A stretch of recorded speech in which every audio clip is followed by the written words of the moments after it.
National Weather Service confirming this afternoon this is damage from an EF-2 tornado in Palm Coast early this morning. Thankfully, no one was hurt by that tornado, but there's a lot of cleanup, as you saw, needed in the B section of Palm Coast. Taking another look at some of the damage there. Power lines down, roofs partially ripped off. The twister did not strike a large area, but it certainly packed a punch in its path. The Weather Authority's chief meteorologist Richard Nunn is standing by to break down just some of what made these storms so dangerous. But first, News4JAX reporter Marilyn Parker is in Palm Coast to show us some of the worst destruction. You're not going to believe the damage you're about to see to this home on Barrington Drive. This is how we get to the backyard, but as you can see, there's a long tree blocking the way. The homeowner tells me he doesn't even know where this tree came from. We're going to be very careful, but we're going to cross over this here. The ground is still very, very wet. And once my photographer makes it over, I want him to show you right up above. Right above here. Look at those tree lines. There are limbs on top of there. Power has been a problem. There were some serious wind speeds from this storm.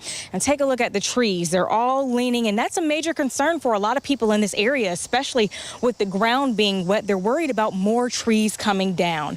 Let's talk about damage to this home. First off, you can see the gutter there split in half, some of it hanging off the wall. And if we get any closer, one of the main concerns from this homeowner is going to be the price of fixing his AC unit. He says this is basically scrap metal by now. Can't even get it to turn on. That is going to be a heavy expense. And then also the wiring. It's all going to have to be rewired, which is going to be another problem. Now, I want to show you this right here. You see this piece of white right here? This is from the fence, which is on the other side. We'll get to that in a minute. But you can see a whole lot of debris in this backyard. And if you listen closely, we got some people working with their chainsaws. And again, the ground's still very, very wet. Now, let's move a little closer. Another tree blocking the way here. And we can start to see inside the pool area. There's a lot of damage on the inside. Some of the debris made their way in there. And then if we get a little closer, you can take a look. The grill that was on the inside, it's now in the pool. Homeowner tells me it's going to be a challenge to light that. And some of the damage doesn't even start there. Again, more pieces from the fence.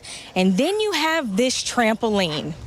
Homeowner says this is not his trampoline. It came from one of his neighbor's yards, took over their backyard. Again, you can see water at the bottom of it, just a huge mess. And more pieces of that fence.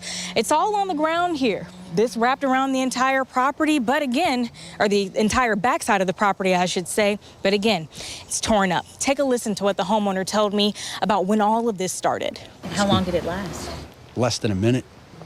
I mean, it was like you could hear this rumble in the distance, and then it got louder and louder, and then we started hearing the crashing and the banging, and I looked at my phone, and it was 4:47. Wow. So I'll remember that one. What did you do when you saw the time? Did you get up immediately? What'd you do? Yeah, get to the middle of the house, get away from the windows.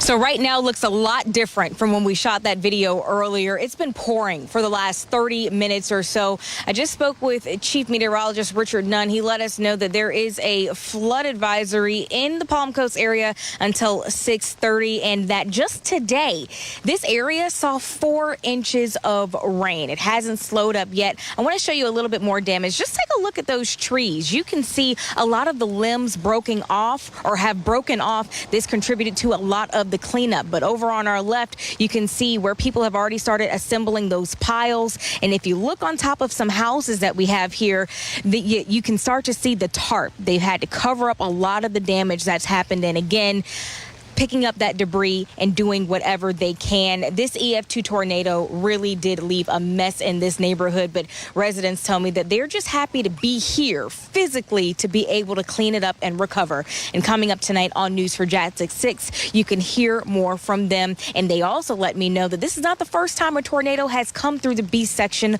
of Palm Coast. Reporting live in Flagler County tonight, Marilyn Parker, Channel 4, the local station. Marilyn, thanks.